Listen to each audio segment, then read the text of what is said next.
All right, Zain, we settle down. Assalamu alaikum. Once again, a very good morning to all of you. This is the second panel session, and we get started. Thank you, Zain, for introducing, and I will go straight to the topic, and also we have restricted time because we will be waiting for the Deputy Prime Minister's arrival around 12:45, and therefore we have to wrap it up. Now, this morning we had the first session, went on very, I would say, in a very discussive way, well discussed, looking at the strategic outlook, the economic and strategic outlook. I think it was well articulated and presented. And from the perspective, you'll see that there is not much of a variation in the way they were looking at the global economy, the regional economy, and also the prospects for the Malaysian economy. So we are going to narrow down and look at what is this outlook for the corporate world. So I would want the panelists to focus on their respective area. We have Mr. Chin from the SME sector, so he will look at it very focused on the SME sectors and how they look at, notwithstanding the economic outlook of the global and so on. And George Schimmel will look at it from his own company or corporate point of view of how the digital transformation in marketing and reaching out to customers would take place, notwithstanding whatever the problems that we face within the context of Malaysian economy, and on to the other side. And we have Dr. Mazlan looking at as an executive director from another venture capital, that kind of perspective, and see how best that particular sector will affect whatever the scenario that they have built up in the first. And then Rachel would be looking at perhaps from the banking perspective, and how it would be able to impact. And finally, we have an all-round and most versatile Dr. Major Chin, who will give a rounded perspective of the whole thing. So I want to invite now, in the order in which they have been listed in the panel discussion, George Schimmel, Executive Chairman of Huawei IQI. We've got George. Thank you very much, Dr. Sri, for the introduction. So the topic is very clear. How can companies meet the strategic corporate challenges in 2024? I would say there's a number of things. Maybe let's talk about 2024. How will 2024, from my perspective, across a number of companies be? I think it will be same, but it will be also different. Same, as in that some of the challenges are still the same as they were last year. Last year, a lot of players who had the wrong business model were phased out of the market, out of the economy. This will continue. So it's not yet over. So nobody should relax yet. Funding was hard to get last year. The global economy and the sentiment, more importantly, was depressed and so on, and people were scared to invest. So a lot of money was actually piling up.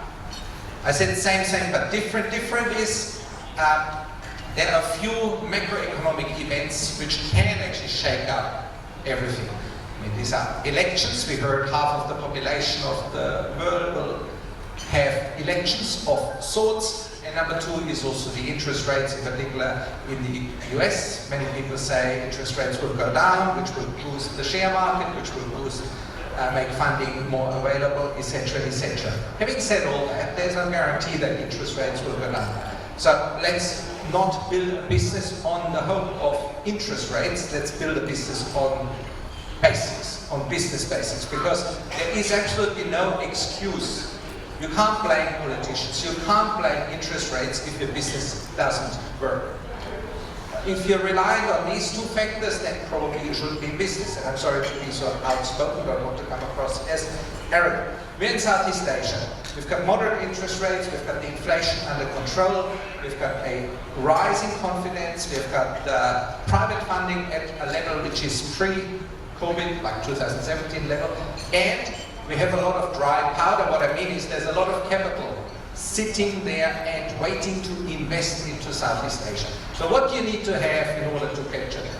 You need to have a good model. A good model means a business model. You have to have to solve a real problem in the real world, not just throw around technology for the sake of saying something exciting, but really solving problems of people.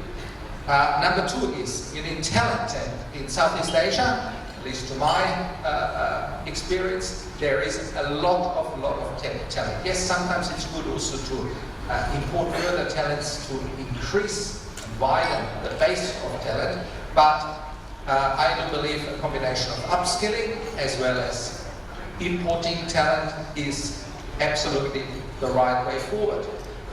It's also, I want to reiterate, excuses and overconfidence or underconfidence are not the right recipe for success in this world. It's rather embracing current trends which are out there, so I will not bore you with throwing up AI as a new trend. Yes, we will see a lot of change coming in the next couple of years as a result of AI, but this will be far bigger than the changes to the business. It will be changes to the society.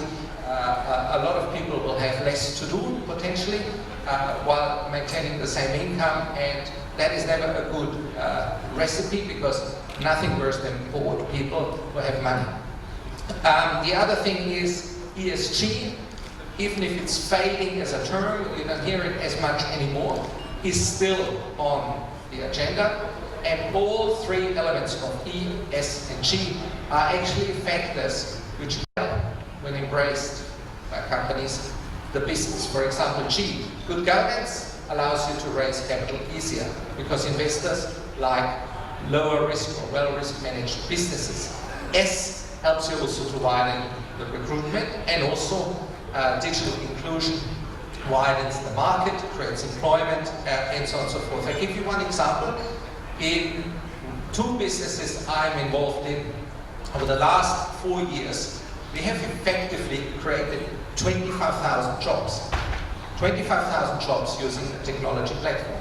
I mean, we don't get much recognition for it because we're also not talking much about it, but effectively, Chulan had in 2019 5,000 people using the platform, selling or renting real estate, technology platform. Now it's 35,000 people.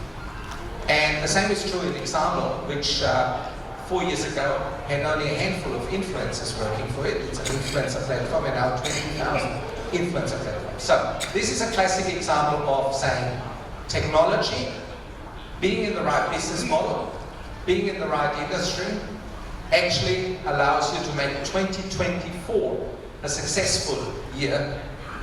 Stop blaming yourself. Stop blaming others. Focus on yourself, but also stop blaming yourself. Maybe that might also be the right thing. The only thing you should do is go into 2024 with confidence, but no, nothing is that easy. So there will be still hard work required, but the year started off, at least for all the companies I'm involved in, better than 2023 started. That's my summary for this coming year. Thank you. I think the drums are beating for the dragon to come. So it is going to be a vibrant 2024. I think George is taking that kind of a very positive, vibrant approach to it. Did I hear you same? Same, but different. But different is not always bad. Yeah, the Malays would say sama. Sama-sama. So the scenario is that the world is not at peace, is at war to some extent, both in the real sense of the word as well as in the economic front. But leave aside the world, we look at Asia. I think that from the first panel we got that view. But Asia is not the same homogeneously. We are talking about somebody very close to us on the right, and on the left, China, and very little was mentioned in the first panel about India and the giant waking up. And between the two, Southeast Asia is focused upon. I think that is what George was pointing out. And two things he pointed out very strongly. One is capital. How do you draw that capital? For which you need to prepare yourself. Country prepares or not, that's a different matter. But corporations must prepare themselves to receive that capital. And we have got two venture capital specialists here. They are looking at, and they will have more to say about that. The second one he mentioned is about the talent. I think talent is short in not only in Malaysia, generally in that area. There is a lot of emphasis to build up the talent, and we have to, in the meantime, import talent. I think this comes out very strongly, and it comes out from a man from Germany, and I'm very glad that you are putting a bet on Malaysia. So we look on to the second speaker. I think we will go to Chin Si Chong, the chairman of the SME. As I said, he will look at from the SME perspective, the big businesses on one side, the small and medium enterprises. How do they see the corporate outlook in 2024? Chin? Thank you, Dr. Sri. Good morning to everyone. Nice to see some of you here again. My name is Jia Chin. You can call me Chin. I'm a National Secretary General of SME Association of Malaysia. And on particular topics today on the corporate challenges for 2024, especially for the SME in Malaysia, we are just plainly two words. We are looking for survival and sustainability. These are the two things we still look at due to the fact that there are still a lot of turbulence, there are a lot of economic uncertainty, the global economy, and there are also many other factors coming in, like soon we're going to implement the e-invoicing, the ESG elements, where a lot of SME are still unclear and unknown of what they are going to do. So this is where we need the big corporates to come in and handhold them, because most of the SME here, they are the supply chains of most of the large companies over in Malaysia. And to quickly embrace into ESG to what, the perfect ESG kind of so-called regulation to follow. It's not that easy, because it's for us as SME, and we must know which part are we looking at. Are we looking at E, or looking at S, or looking at G? So, but in terms of the regulatory side, there are many kind of guidelines have been given out even by certain agency of our government. We have agency like CM2, the SC came out with some guidelines, and also we have MIPI come up with some manufacturing guidelines. And for that, we are getting more and more confused. There are so many guidelines. Are we going to follow which and which? So we do hope, because if we are part of the supply chain of large corporation, we hope that in this corporate strategy they put in, also to help or even to educate the SMEs, how they're going to follow the guideline that's set by the corporates, specifically for an export-oriented business. And then again, then from there we come to what the strategy that the SME go to embrace or to look at specifically for this coming 2024, which we are now already in, going to like what Dr. Sri said, we're going to chase the dragon. And it's also important for the last couple of months, even when we celebrate Chinese New Year, or we celebrate end of the year, the retailer, SME, a lot of service industry, they are retailer, they do not feel they do not feel the economy is coming back. In fact, they are worried. More so because of the fact that, mentioned again, the capital requirement, the financial side of it, most of them are still finding difficulty to get financing. And to even expand business in Malaysia is not so easy right at the moment because funds are not easily available. That's number one. Number two is that, we have a lot of FDI coming in, but FDI are just announced, a lot of projects coming in, but actually on the ground, we don't see any yet.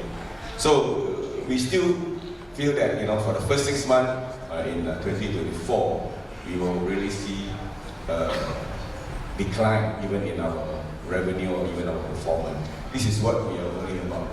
And because of that, more so with other factors such as, a lot of new technology coming in, and for SMEs to go digitalization and transformation, we are pretty slow in a way because for us, we first look at survival, right? Get the whole thing moving first before you want to embark into new technology, AI whatsoever. But that's a key element. For corporate direction, in any strategy you want to plan for now, or even for SME, we should look at how we're going to, increase our efficiency via digitization. This is important. But by saying that, but we have another issue, the talent issue. It's so hard to hire people, and the cost is getting higher, right? It's not so much they want to take higher pay, but the cost of living is high, right? For instance, your nasi lemak will increase $1. If $1 is not small, if the count percentage become big. So these are the things that affect the whole supply chain, or also the hiring of people, because the cost is getting higher. And due to the ringgit depreciate, so much so that we are all worried, we are all worried. But good news is that, for most of the SME, they feel more comfortable when Malaysia now open up the visa free for two big countries like India and China. So this definitely will help a bit. We do hope so, right? And we can ride on the wagon so that we can plan what we're going to move forward. But before we do that, we need financing.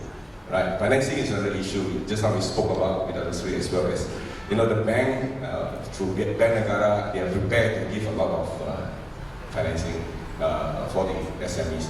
But when it comes to application side, most SMEs still find it difficult to get their funded. So we hope that we can have a closer dialogue with the stakeholders again and see how can we find a applicable solution or a best solution fit that can help the SME over this matter. So all in all to say, we look forward for a good year, but we believe we still have to struggle for the next 6 months, and hopefully we can, get over this quickly. Thank you. Thank you, Jin. I think two strong words came out: survival and sustainability. From the business perspective, you must survive. And he said that the SMEs will have to add these micro, small, and medium. It is not one cluster.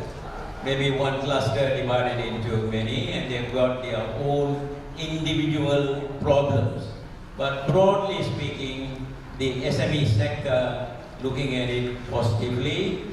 But if they are related to what they call the MNC in the overseas, the supply chain linkages, it is not so much of a problem. But when it comes to SMEs which are dependent on the domestic market, on the consumption side, he mentioned and he brought out the examples from the retail industry, whether there is enough traction for them to become really active. So it's challenging in some ways. And of course, he did mention government by way of policy. I think Professor Jeffrey was talking about some of the policies with regard to government initiatives. One of them is, of course, the SME sector. There is a lot of allocation that is being given. Government says yes, but right at the bottom they say we want, but somewhere in between you'll find that the banks and other financing institutions are providing a lot of obstacles. How do we overcome them for them to get on with their job of survival and sustainability? All right, thank you very much.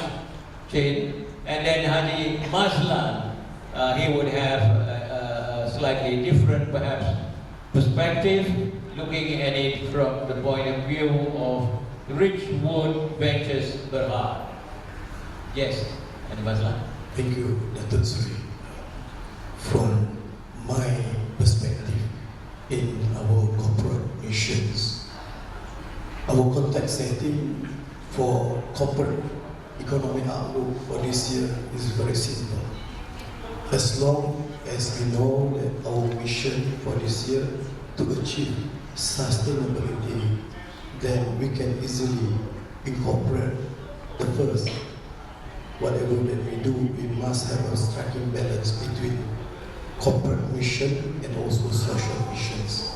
So for this purpose, we must take into account the prospect of going global, because somehow or other we cannot sustain by only supply for the domestic market alone. We have to venture abroad. So that is the first strategy that we explore. The secondly is all about digitization. Today, things are doing very fast with the introduction of AI, blockchain. We have to do it differently. So digitization is the key. That is why I would like to share with you among pillars of business in our group. First is all about fintech. So for our fintech arms, we have our own digital banking. So this is where I can recommend anyone if you want to explore banking without bank, try to experience without the real banking. You can share with you how it works.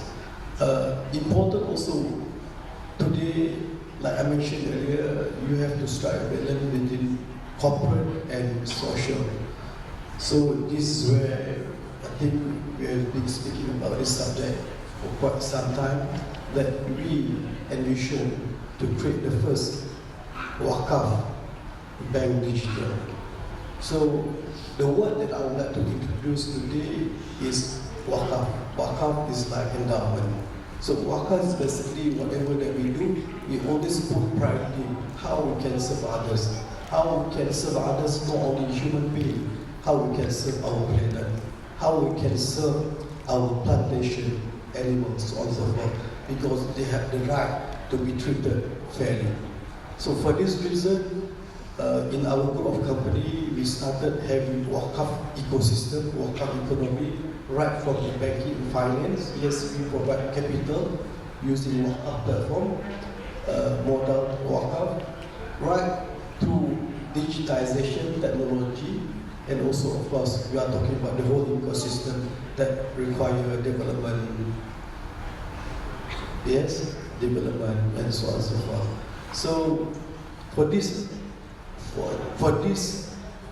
so that we can achieve our mission, we have no choice but we have to create Wakafpreneur. We have to create entrepreneurs that really understand their first mission in life, their first mission to set up company, but nothing to serve the people, to serve the planet.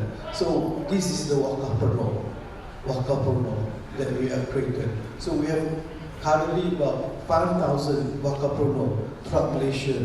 They are going around promoting the Wakaf ecosystem, combining with entrepreneurship. So this is where, like I mentioned to you, in our ecosystem with regard to fintech, we have our payment system gateway, we have our e-wallet, yes, we have our card. So whoever that use our system, they are becoming active and also passive Wakafpreneur. So the e-wallet that we have, basically not only you can use to purchase things, but also it become your passive income. Therefore, the more you share with your counterparts, the more you use to purchase, to buy, to do whatever business transaction, you get Because as far as we are concerned, whatever that we are supposed to get to collect from the merchant discount rate, we pass back to our business partner, our wakafero. Okay, last but not least, in a nutshell, what we are trying to say basically, our corporate outlook will never be able to sustain until and unless we have to lead smart partnership.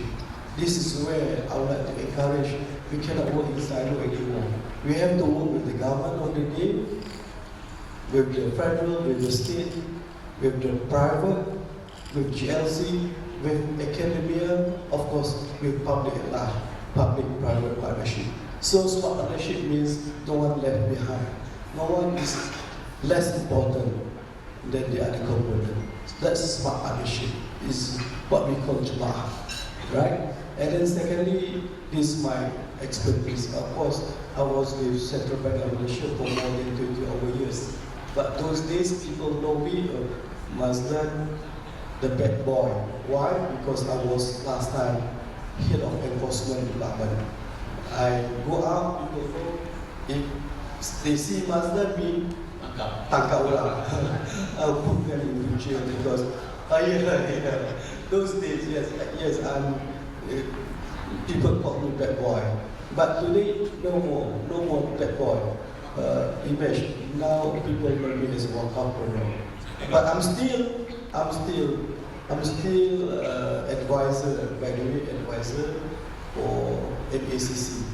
Yeah, still the image of bad boy is still there. But now we dah bertaubat. So we try to be balanced between compliance, rule regulation, and also the business need. Because today a lot of people, I'm so sorry to say this, sometimes a regulator, especially they are short-sighted. They think they are the best, they know everything. I said, no brother, you have to strike a balance. Sometimes you don't understand the industry needs. That's why in court, every time the court will ask, the judge will ask, okay, Dr. Mazlan, yes, I know this is wrong, this is non-compliance, but what is the industry practice? So now becoming industry practice is a norm that we can do things this way. So we have to be mindful about the ESG, environmental and social governance.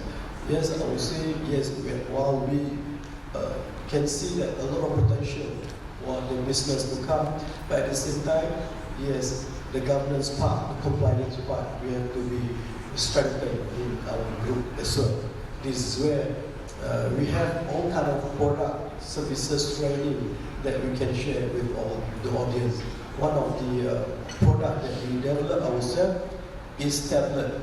One tablet, when you take it, this tablet, that means you will be fully compliant.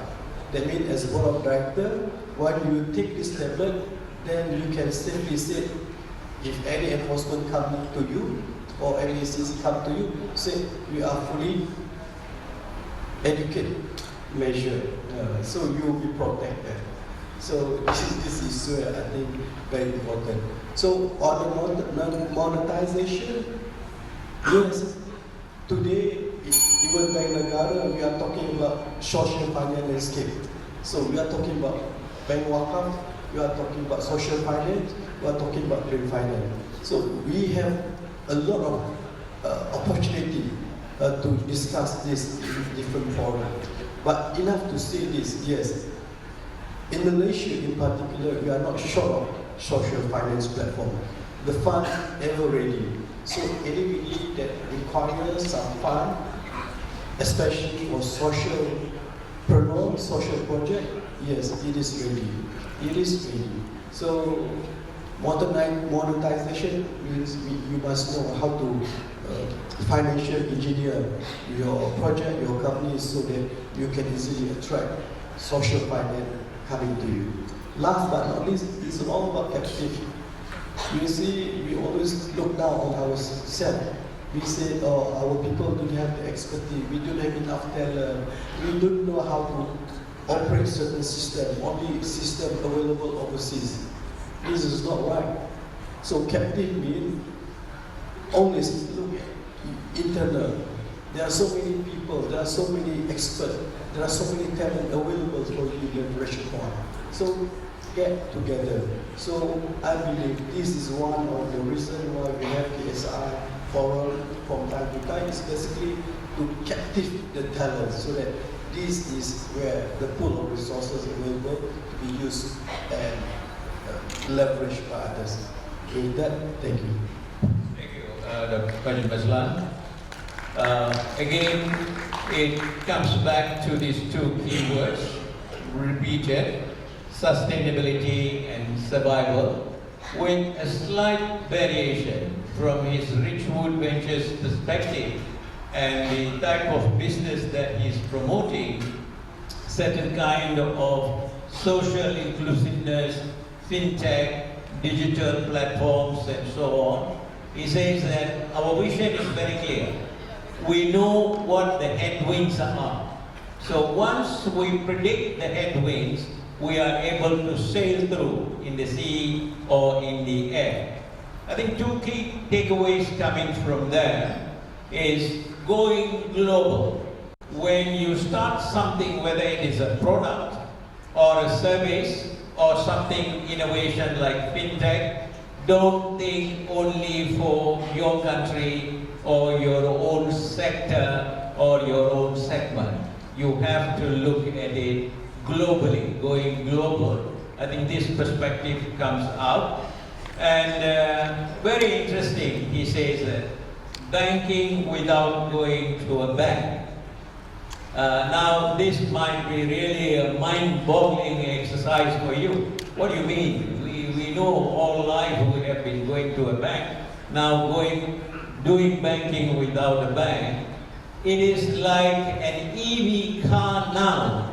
It is a car without an engine. There is no combustion engine. I think this is the comparison that I can draw. And he said that I was a bad boy. What I want to say is many of us are bad boys or bad fathers or bad grandfathers.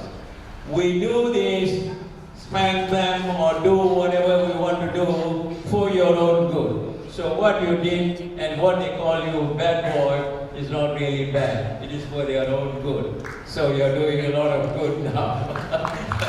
Okay, yes, thank you. We do a good clap for yourselves.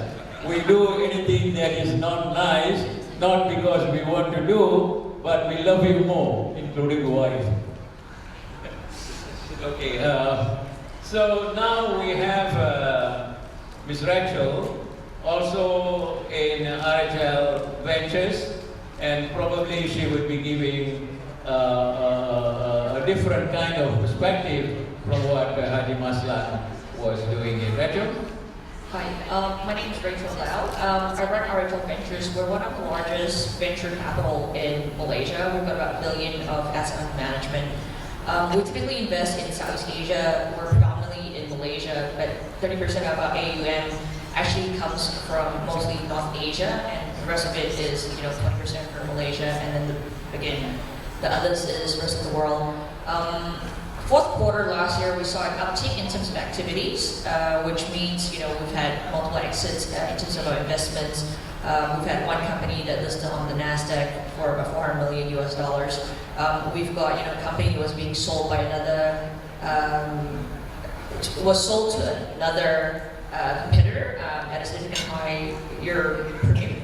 And so this year we've seen a significant uptick in terms of investment activities in Southeast Asia. The liquidity has been caused by multiple things. George has talked about U.S.-China relationships. We see with the U.S. anticipating Fed rate cuts. Liquidity is a little bit stronger throughout our region because the money is actually flowing into Southeast Asia more than ever. This was a phenomenon that we saw in 2021. Similarly with China and US being a bit more tense in terms of public domestic or diplomatic relationships, we see a lot of Chinese companies coming over to Southeast Asia. especially in Indonesia and Vietnam. There's some spillover in Malaysia right now, and we do see that happening in the investment space. On the operating side, we've seen our businesses being a lot more resilient. Some of these guys have talked about survival, but we've seen resilience across the board in terms of activities on an operating level. And so while 2021 and 2020 was a good year for digital companies that we've invested in, and that's mostly what we invested in, 22 was a weak year and 23 was a recovery. And so to be fair, we anticipate a strong year moving forward, caused by South China Sea relationships between China and the US.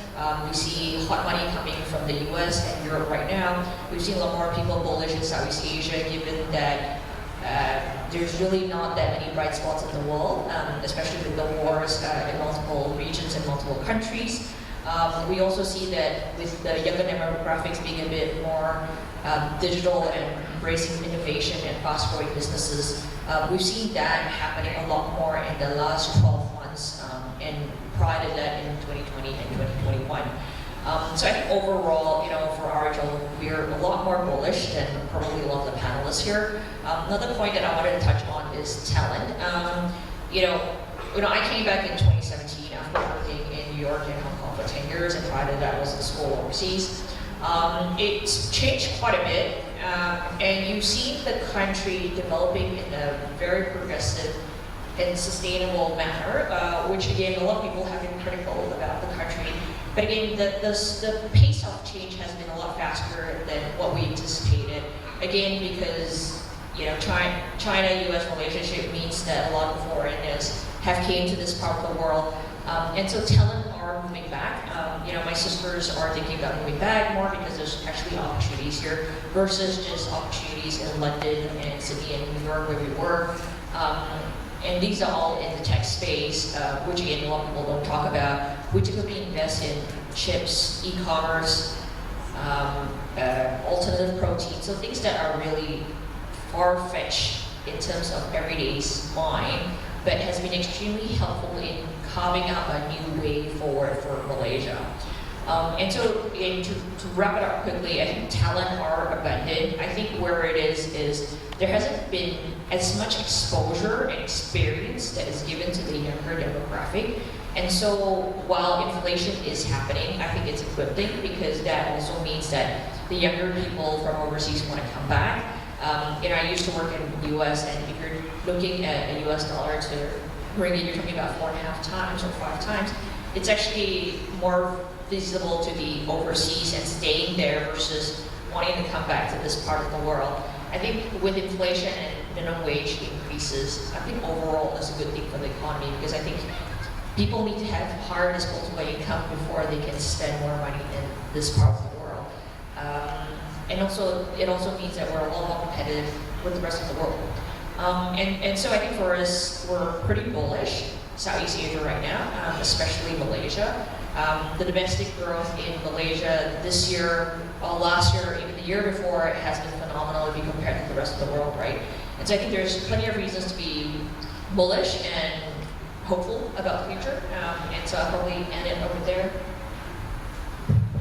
Thank you, Rachel. Before I make a small comment, you're Malaysian? I am Malaysian. You were a little bit hesitant. I am Malaysian. I've been away for a really long time. Yeah. I think this is one example of Malaysian going global and then coming back and then giving the benefit to Malaysia and the region. I think we should give her a good clap for that.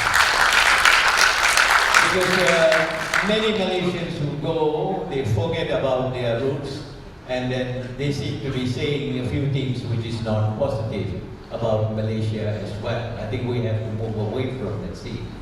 Now, Rachel's point is very direct and very pertinent, and that is they are in the financing, but they are not a bank. It's a venture capital. It's a different kind of financing that comes into, which I'm sure people like Chin from SMEs and all that will say, hey, come, give us more money. But they are very selective, and then they are picky, nitpicking, and choosy, and you have to satisfy their whatever compliance requirement that is given. I think later I'm sure a lot of questions will come to ask. And finally we go on to our versatile Major Dr. Engineer Chin Yu Sin. Yes, sir. Thank you very much, my usual moderator. Okay, just now I was mentioning this the global economy to be not so what I call good. Just now I mentioned the growth is about 2.7 to 2.8%. So for Malaysia economy predicted to achieve 4 to 5%. So that's why for this one is more for the macroeconomic fundamentals. Now I will look at what I call the company fundamentals. So how these Malaysian companies can do better in 2024. Looking at the global economy, then we can look at this what I call the company fundamentals. So for this, how to do better in 2024, I got a few suggestions. First thing, digitize or die. So nowadays, everybody needs to go for digital transformation. Without digital transformation, you cannot compete effectively in the market, especially when the market is very competitive at the time. You need to invest in this digital economy. So these are digital. Not for you, this band is for Rachel. Oh, I see.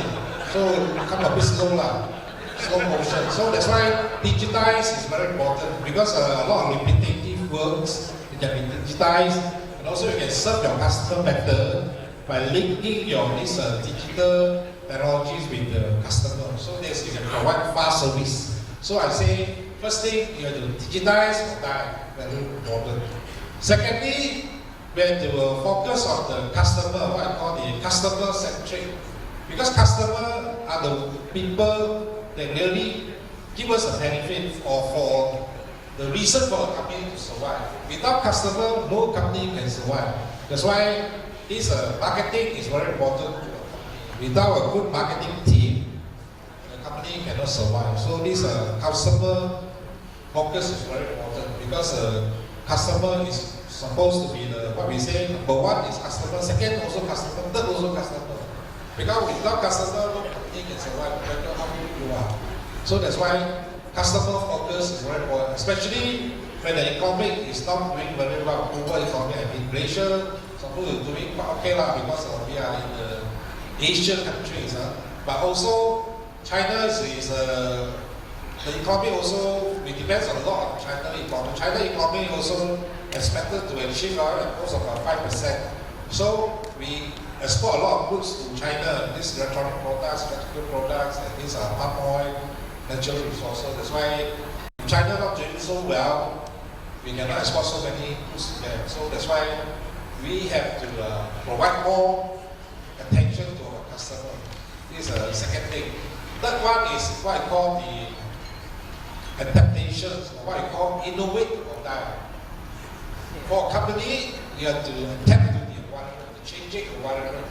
So very important, you must be very sensitive to the environment, how's the customer behavior, this thing.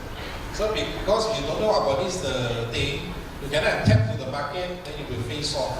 Just like this happened to this IBM. Last time IBM built all the large computers because they don't know the market, the taste of the people is changed already. So they want a small computer. That's why once they realize it's too late already, that's why they cannot do well in the what I call this PC, personal computers.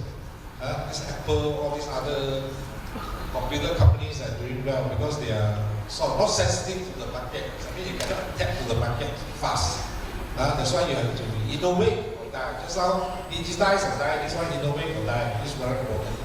So another thing is, because some people talking, so many people talking about sustainability and social responsibility. This is very important because now these consumers or customers, they are very what I call environmentally or eco-friendly. So that's why they want to see any company whether they pay attention to the environmental protection or not. This is very important. This is one of the competitive advantage of customer. I mean to the company. If a company don't have any plans to do this or what I call sustainability, social responsibility measure, so they will lose out many customers because now, as I mentioned, now we are in the digital economy. Sooner or later we become big economy. So that's why the sustainability part of the what called ESG is very important. So this one will attract more customers to your company if you really focus on this what called the sustainability measure or ESG or what is SDG or this thing. SDG is a social development goal. So this is very important. Then you have this another is what I call the supply chain what I call this resilient. That's why you have to get more people, your supplier, you have to rely so much on the foreign supplier because you know during the Ukraine war, so many what I call our country also affected because of the commodities produced by Ukraine, we cannot import from them. Indonesia also affected a lot. Then at one time our rice, our this what I call nasi, rice also affected a lot because India don't want to export so much rice or this rice overseas. That's why we have to look for more local supplier, I think more sustainable and more reliable. That's why this supply chain is very important because supply chain you don't take care very well. So you cannot be the production will be disrupted because of the supply. That's why this is very important. Another thing is also the employee well-being. This one, many people say our employees are access to our company, but to me, I think only good employees are considered as access to the company. If those no good employees, they are not an access, it's a liability to a company. That's why, according to Jack Bell, the former CEO of this General Electric, every year he will fire 10% of the things that means they cannot perform, cannot be trained, cannot do better, only waiting for time to retire. All these people, they are the liability to the company. So these sort of people must be removed because they are like cancer. No, you don't remove them, it will affect others. Good workers will become bad workers. So that's why every year they will fire 10% of these things so that we can bring in new people so that the company can become more productive. This is very important. So this one, you cannot be too nice to the staff.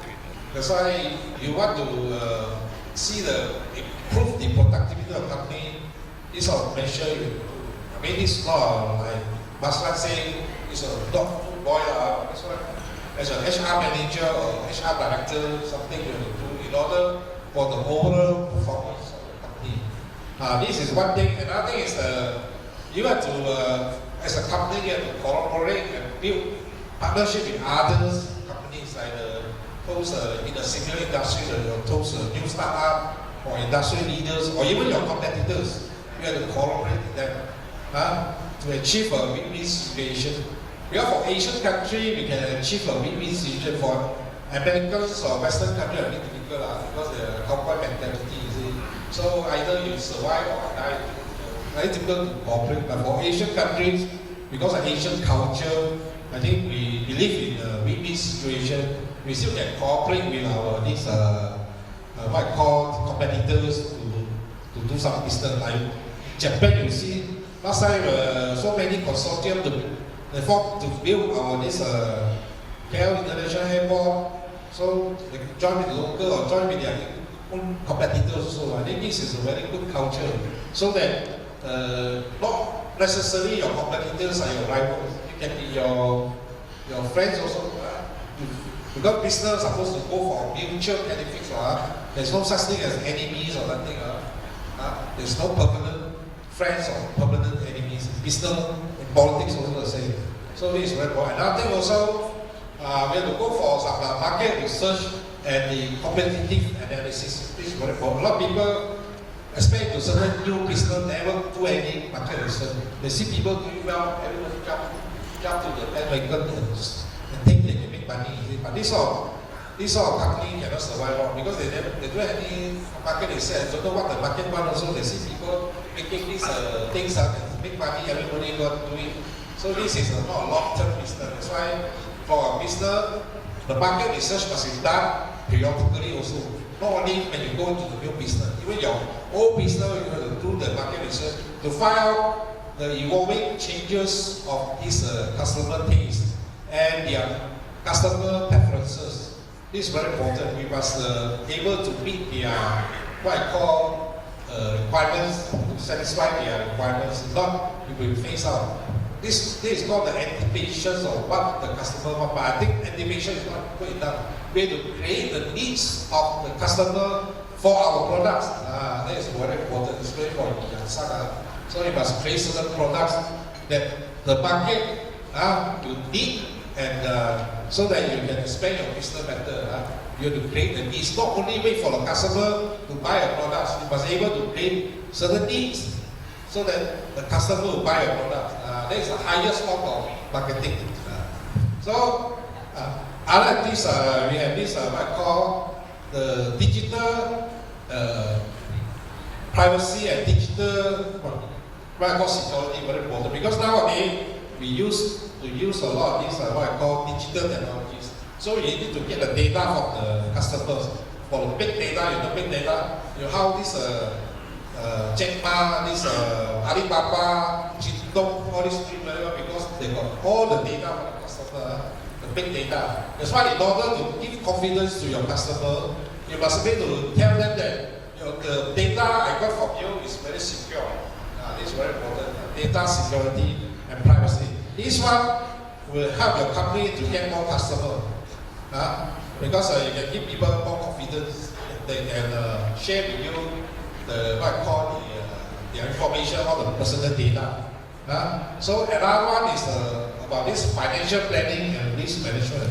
This is very important. For any companies, during the good time, maybe you have 3 months saving is good enough. But now, the economics is global economy doing so well, you must have planning for 6 months liquidity. That means in 6 months you cannot collect money, you still can survive. Many companies they only survive on the monthly collection, especially for most of the contractors. Last time I was a contractor also, M&E contractor. So once you cannot collect money, wow, then finish. This one cannot pay our supplier and our contractor, you will. So this one, for proper business, you must at least a 6 months standby fund in order for your company to survive. Because nowadays collection also not so easy. Because the economy, most of the, I also doing business, I know the problem for the ground, actually the collection is not so good. And then they also don't have much confidence in the future of our economy also. That's why we should have more funds to make the as a reserve so that you can survive better. You don't say every month you collect only enough to cover like that. Sure cannot cover one, especially those people got about 10 hectares. Only got five what I call covers to cover the debts, then you cannot survive. Yeah. That's why no time. So I'm giving you the bell. I want to say one thing, I think the customer. You must take care of the customer. Sure. If not, your debtors will take care of you. Okay. That's a good ending for you. Right. Dr. Chin, thank you very much. I think because the bell was rung 2 minutes after you started. Never mind. I think 2 key takeaways there. The supply chain, I think he brought in. We had a lot of this food security issue as a result of supply chain disruptions. No rice, he mentioned, no eggs, no chicken. Something has gone wrong because we rely on imports, not on local productions. These are all producible within our country. Something is going not right in that area. The other one is going global. When you go global, he also brought up the issue of ESG, SDG, so many compliances. I think Rachel earlier, when she looked at when their financing is in place for the venture capital, if they are export oriented, you'll find that some of the products, if they don't comply, they will not be permitted for export to the countries. So these are critical issues that the industries or companies will face. I think we have had a very good presentation from all the speakers. Just to go back to Dr. Chin, he mentioned about die many times, including dead wood.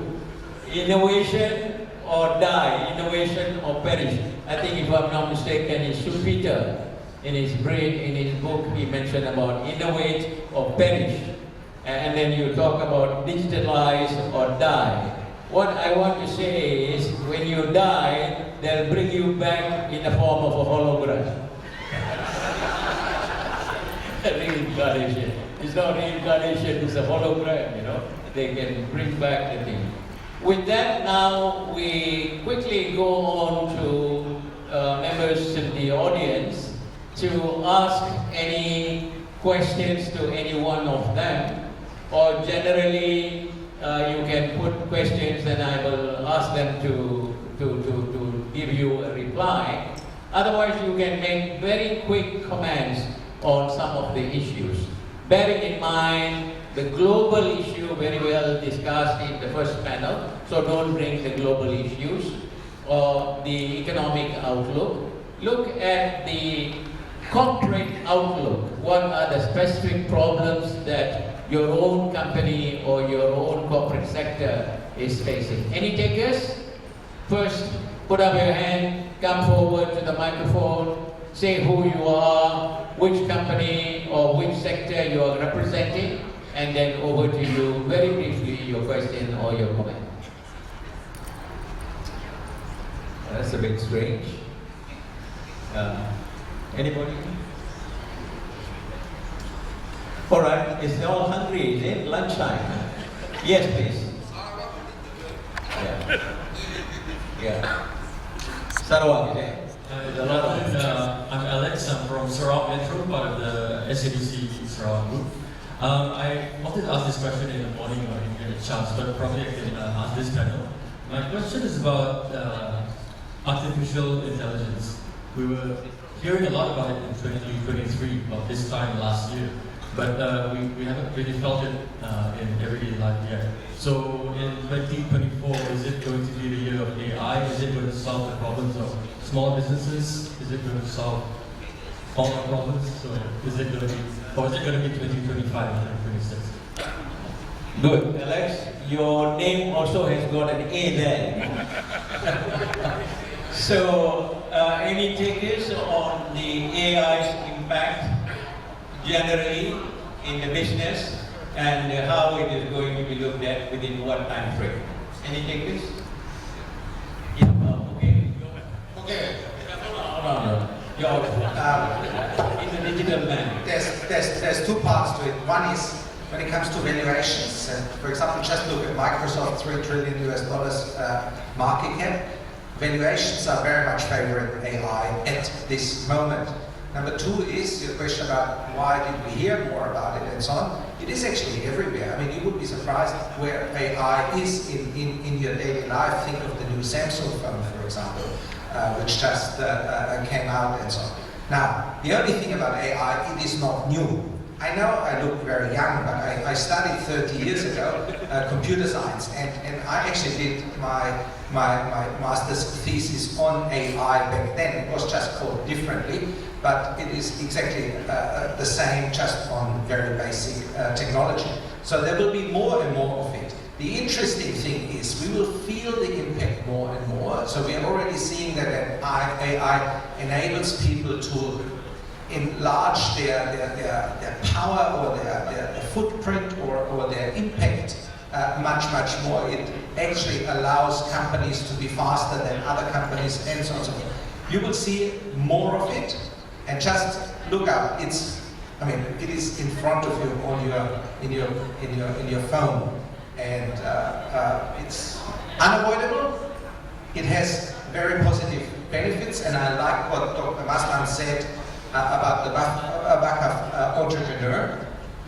AI will create a lot of extra capacity among people because they will have to do less and less work. And with this excess capacity, I hope they use it then to help society, and technology will help there. So very, very inspired about what was said. Maybe Rachel, how do you see from the venture capital point of view and the impact of AI on industries and businesses?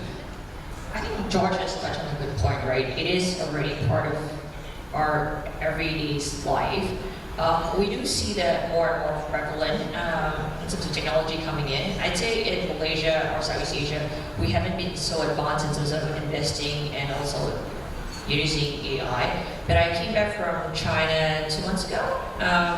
It was autonomous cars, so on the roads in Guangzhou and Shenzhen. So we were driven by cars with no drivers at all. So there's no drivers in front, and it was half an hour preset across all the highways and all the roads in China. And so we kind of did that. We did, also on the trains, it was all autonomous, so it's all robots now. There's nobody over there, and that's all done.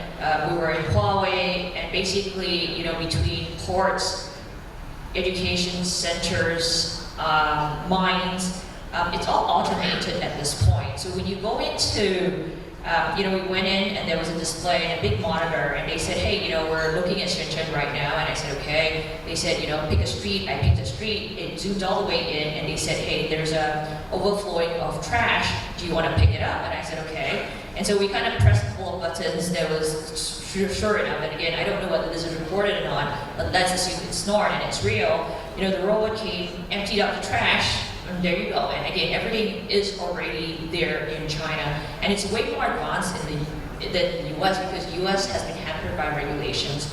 Again, another example is we have drones right now, and you actually do see it here. The drones, are all pretty equipped. It flies. It's all mapped, and so a drone, which is going to cost $10,000 can now do the work of 100 foreign workers fertilizing palm oil plantations, and it's all already being done right now in Saidarbi, in IOI, in KLK. Everything is already done, and we're investing in all these companies because it does not just eliminate foreign workers, but also at the same time it saves a lot of money for the average oil palm plantations. And so when you're asking, maybe it does not touch you it's not as obvious for the SMEs, but certainly for the bigger companies, we've definitely invested a lot in AI and have really implemented a lot of that in today's economy.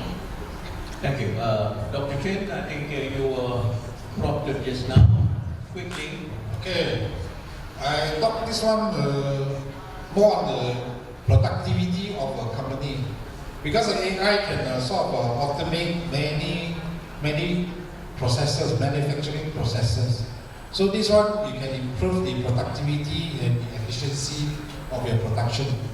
This is very important because many factories, modern factories, they are using this AI to automate the production process so that it can sort of increase the productivity of the manufacturing industry.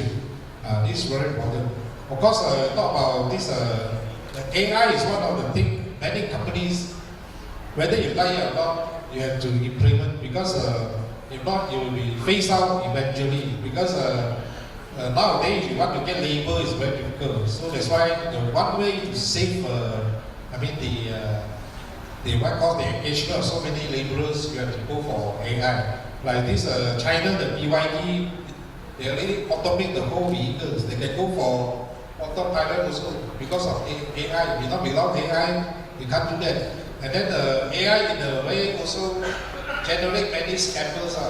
They can sort of make your face same as my face, and then go and talk to your own parents saying that, oh, he's hospitalized, quickly send me the money.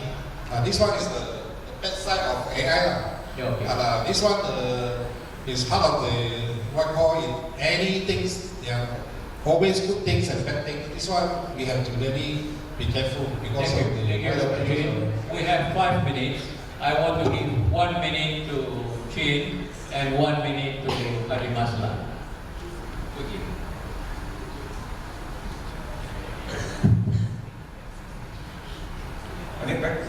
question, Alex, there are a couple of applications that we widely use right now, even for SMEs. Number one is when you have a website, you want to provide information 24 hours. You can have a robot on your website that can, AI or that they can learn the question asked and those things and do it out. Those are really implemented. And it's not going to be very expensive. It was not so much of even implemented because earlier stage was costly for SMEs. That's number one. In fact, there are available such kind of a solution that can help any company, any business that you want to introduce a product with the customer service 24 hours. The other one will be, I always think, can you write a letter or complaint to Bandaraya? Then it will come out for me in Malay, in Bahasa, which is very clear cut you can use. These are part of AI that we use every day. Now I will switch it to Mandarin for instance. So it helps me a lot of efficiency, productivity. So AI is in our everyday life. So the other one, very particularly for SME, is we use AI to do marketing. Right? We do a lot of marketing. You can see there's AI robot now, appear like you, sound like you, but it's not you. And you can use it even 24/7, non-stop. So those are the things available, but the cost is a little bit high. But it's getting down now. It's getting down. Okay. Any much left? It is inevitable that AI is part and parcel of our life. But I cannot imagine AI will replace my wife's role. Anybody? Replace a husband's role? No. So yes, I'm very passionate about AI, about technology, about blockchain, but there are certain things they cannot go beyond their human touch, human feeling, emotional maturity. So these are some of the issues that we have to be mindful when we want to embark into digitization, automation, robotic, on the emotional intelligence part. Because no one can replace our emotional, no one can replace our moral support, but no one can replace our motivation. So the best leader is always leader with highest in terms of leadership maturity. So this is the thing. AI is to some extent, yes, we need very much in our society, in our corporate, but certain things we have to go back to the manual. So for that, I say yes, very important, not only for financial and also for non-financial. So Alhamdulillah, inshallah, Dato', yes, we go for AI, but at the same time, I move for human. Okay, that almost coming to, I just need to wrap it up. AI is just like another innovative process in the development of knowledge and application. It is a continuing, what we call continuing progression. AI. What comes after this, we do not know. AI is an enabler. And when I didn't know much about it, I asked my youngest son, and he said, Daddy, now the thing is called prompt engineering, meaning you must tell the AI what to do. If you don't know what to ask, the AI cannot do. So now the new field in knowledge is prompt engineering. It's not software, it's prompt engineering. If you don't put the input, you put something funny into it, a funny thing will come out. If you put a logic into it, a logic will come out. Finally, what I want to say is that the HI is more important than AI version 1 or version 2 or version 10 or version N. What is HI? It's the human intelligence. There is no replacement for the human intelligence and your brain. And your brain functions because of GI. GI is God's intelligence. With that, we conclude this particular session. Thank you very much.